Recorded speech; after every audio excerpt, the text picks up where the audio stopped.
Good morning class, Shri Deepan Chaudhary Mahavidyalaya से मैं आज आपके सामने BA थर्ड सेमेस्टर में हमारा टॉपिक है विज्ञान के रूप में समाज मनोविज्ञान।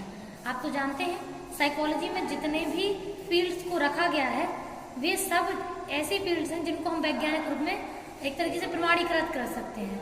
ऐसी कोई भी फील्ड नहीं है जो आर्ट्स के अकॉर्डिंग आती हो और हमने साइकोलॉजी में रखा हुआ। आप तो जानते ही हैं कि साइकोलॉजी भी एक साइंस है।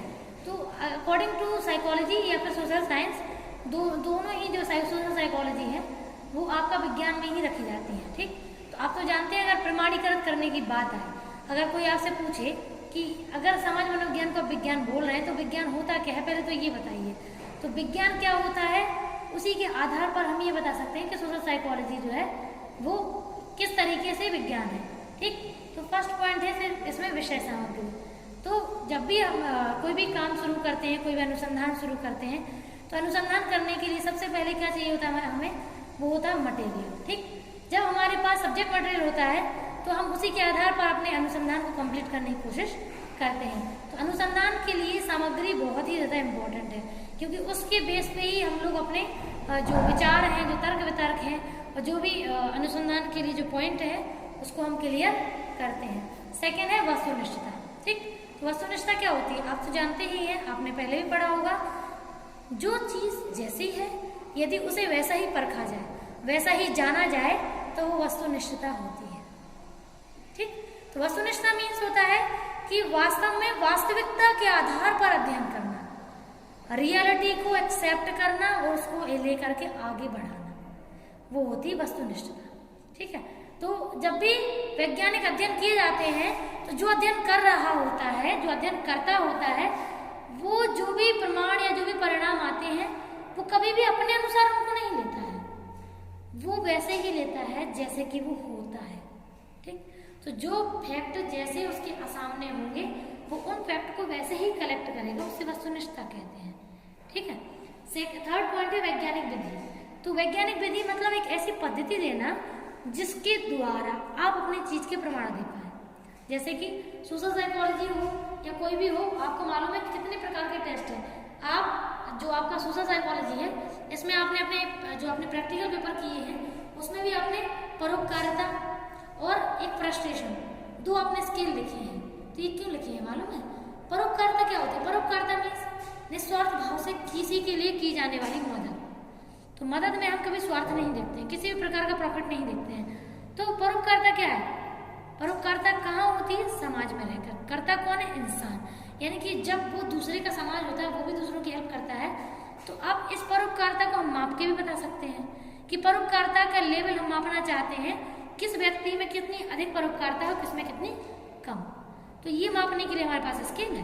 तो स्केल है मतलब वो पद्धति ही तो है, वैज्ञानिक विधि ही तो है जिसका यूज करके हम अपनी बात को साबित कर सकते हैं। जैसे स्केल से हम लाइन खींचते हैं, चांदा से इसको गोला बना सकते हैं, ऐसे ही मापनियों से या इन पद्धतियों से हम अपने उन प्रमाणों के प्रमाण दे सकते हैं जो वास्तव में दुनिया में मौजूद है।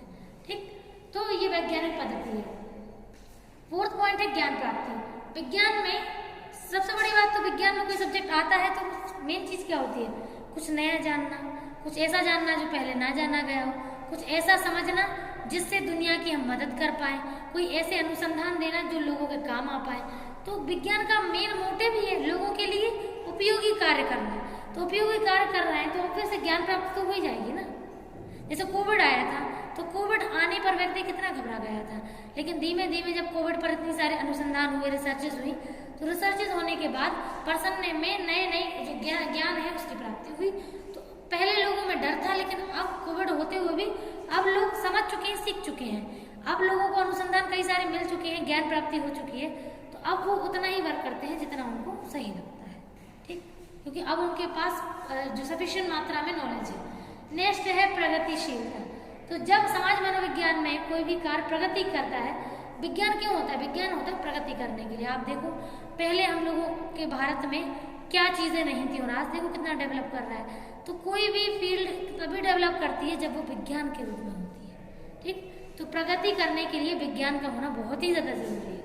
नेक्स्ट है पुनरावृत्ति। आप जानते हैं अगर आपने किसी भी चीज को प्रूव करने के लिए आज कोई प्रमाण दिए हैं, भविष्य में अगर उसी चीज पे सवाल उठते हैं तो आप उसी प्रमाण को पुनरावृत्ति करके उस डाटा को दोबारा से रेनोवेट करके आप अपनी बात को क्लियर कर सकते हैं। यानी कि आप पुनरावृत्ति के आधार पर अपनी विधि को साबित कर सकते हैं, अपने अनुसंधान को साबित कर सकते हैं कि आपने जो भी बताया वो गलत नहीं है, उसका डाटा हमारे पास मौजूद है।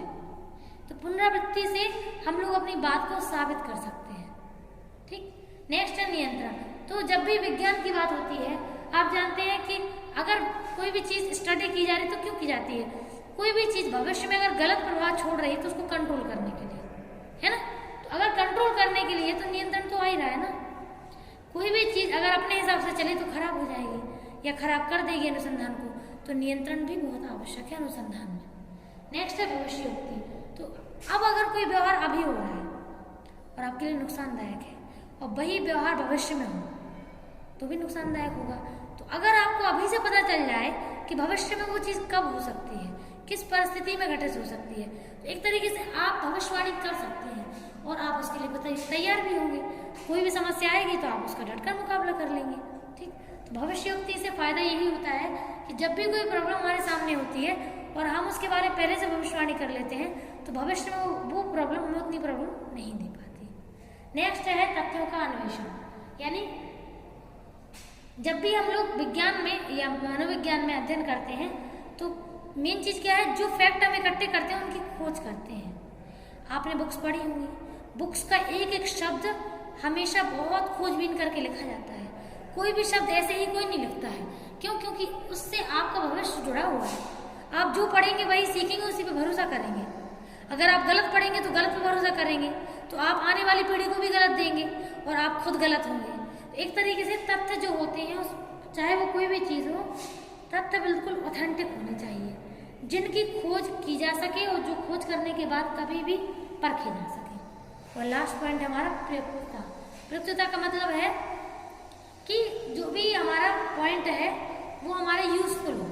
कोई भी अनुसंधान हो यूजफुल हो, मतलब बेसर पैर का अनुसंधान थोड़ी होता है कि जिसका कोई मतलब ही नहीं हो अनुसंधान किए जा रहे हैं। तो अनुसंधान हमेशा यूजफुल होना चाहिए।